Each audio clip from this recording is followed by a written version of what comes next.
In 1834, Louis Hoster was one of the first brewers in Columbus.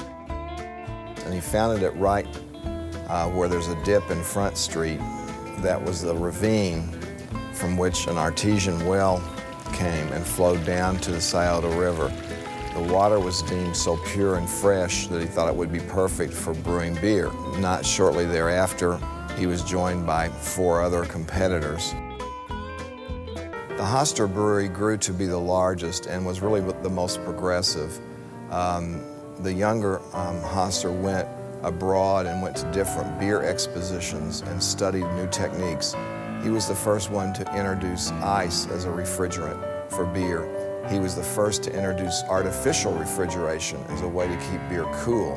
And somewhere along the line, somebody got the idea that beer could be bottled. Despite all these innovations and advances, pasteurization and refrigerated rail cars came into being.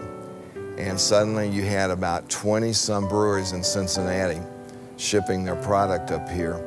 You had breweries as far away as St. Louis, and we know who's there, shipping their beer here. And the competition was intense. The other factor was the Women's Christian Temperance Union was founded.